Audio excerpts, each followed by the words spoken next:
Alex's Caves has finally been released to the public, and let me just say, it did not disappoint. Each one of the new caves feels like a whole new world, and it gives the underground a fresh new coat of paint. In this video, as you could have probably guessed by the title, we're going to be talking about the Magnetic Caves. Let's get to it! The walls of these caves are primarily made up of galena, which is an iron-rich stone, fitting for a biome made completely of magnets. These crystals come in azure and sapphire variants, and just like a magnet, sapphire pushes you away if you're wearing iron armor, and scarlet will pull you closer. If you're wearing iron boots, though, you can walk on any side of the scarlet variant. Throughout the caves, you can find these Tesla bulbs, which, while very pretty looking, will explode just like an end crystal if you shoot at them.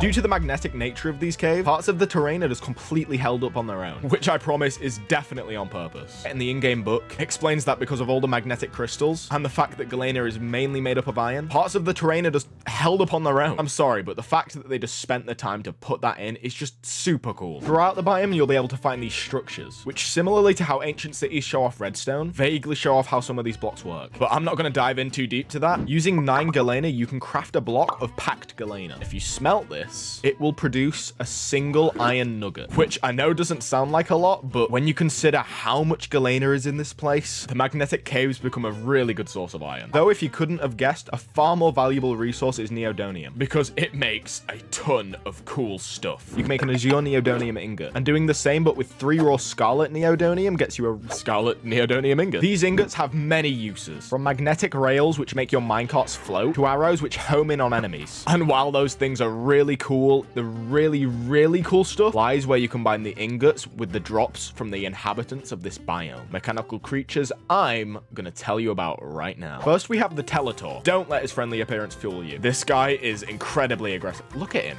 Look at him head bopping. Go, go, go, go, go. This guy will use iron tools to attack you from afar, but they have this ability because of their magnet-like head. wait, I'm sorry. This guy has nothing to do with what I was talking about. Why were you spinning like that, bro? But if you manage to kill this guy, he'll drop raw neodymium, and if you're lucky, a telecore, which is a key component in a lot of the cool things that we're about to craft. Next up, we've got the Magnetron, an uncommon mob in the magnetic caves, which, while it doesn't really look it right now, is extremely powerful. According to the guidebook, these guys were originally created to harvest resources, but long ago, they took control of their own fate. And while apparently we have no idea what happened to their creators, I'm pretty sure that you guys can put 2 and 2 together. If you're gonna fight this guy, he's gonna use the blocks around him to create a massive body and start just pummeling me. Please, Jesus Christ, man. No, he's more powerful if he's using magnetic blocks, which most of the time when you fight him in the magnetic caves, he is. But if you manage to kill him, all of the blocks will drop to the ground, as well as the Heart of Iron, which again is another key component in a lot of the cool things you can craft. But we're not talking about those yet. Next mob. On the ceiling of the magnetic caves, you'll find the Bound Droid. One half of this creature is suspended by a chain. It'll come up to you and try and slam its whole body down on you. That's not very nice. However, if you manage to dodge this attack, please, it'd be really embarrassing if I didn't dodge it. It would be very okay. He'll drop a couple of chains and a heavy weight, which you'll never guess. Wait, no. Which can be used, you'll never guess, to craft something cool. The next mob that we've got is the Pharaoh Slime. This creature is a variant of your run-of-the-mill slime, which is adapted to the magnetic nature of the magnetic caves. I don't think I've ever said the word magnetic more in a video. Magnetic. Thanks to this adaptation, the Pharaoh Slime can levitate around these caves. Although one downside to this mob is that it can't move diagonally. Similarly to the regular slimes, though, these guys still split when they're slain. However, they have the ability to regroup if you'd like to. Wait, they're gonna do it. Are they gonna do it? Are they gonna do it? Come on, you guys can do it. You guys can do it. Come on. Well, once these guys have merged, they'll get stronger and bigger. But if you manage to kill them, they'll drop Pharaoh Slime Balls, which you'll never guess is another crafting component. And our final mob, these guys who have been annoying me this whole time, the Nota. These little guys are the only passive mob in the entirety of the magnetic caves. But that doesn't mean that they're not still a hindrance. They'll scan you and alert other hostile mobs of your presence.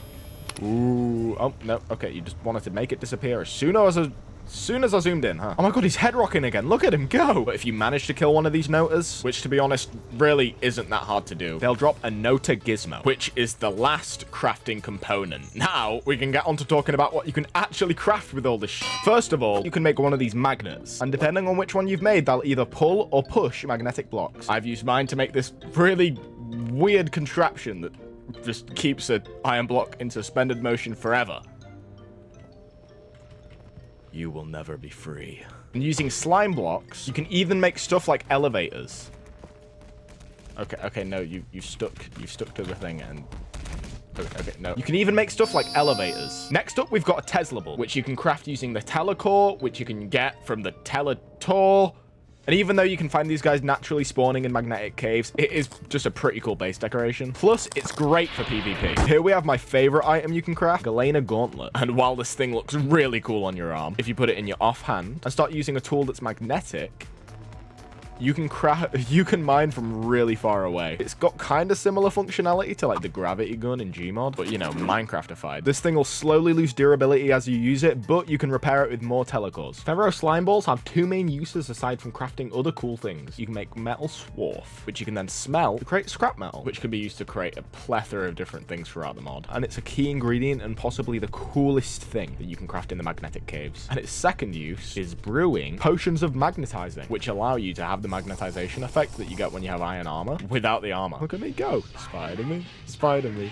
Walking up pillars and glitching out. Using a Nota Gizmo, a Telecore, and an Azure Neodymium Ingot, you can craft a holocoder. Right-clicking any mob with this holocoder will bind it. You can right-click a hologram projector, which you can craft with 3 glass, 3 Nota Gizmos, and 3 iron ingots, and it will display the mob in this really, really cool way. Genuinely, I don't think I've ever seen another mod have anything this cool. The Heart of Iron dropped by the Magnetron can be used to craft a resistor shield. This thing works just like a regular shield. It's also got this really cool magnetic pulse ability, and whether or not you're shifting decides whether or not the mobs that are around you are going to come towards or away from you. And the magnetic pulse causes damage, making this item just really OP. Speaking of overpowered things, saving the coolest until last. Using the heavyweight you got from the Boundroids, 3 chains, 2 Scarlet Neodymium Ingots, and 3 Azure Neodymium Ingots, you can make a magnetic quarry smasher. Once you've got the smasher, you'll want to create the magnetic quarry using 2 diamonds, 2 Azure Neodymium Ingots, 4 scrap metal plates, and 1 Heart of Iron. With this, you can place it down, and then using 4 magnetic lights, which you can craft with an iron ingot and a Nota Gizmo, you can mark out a rectangular area. Then when you see all of this lightning pulsating between all the magnetic lights, right-click the smasher in the middle,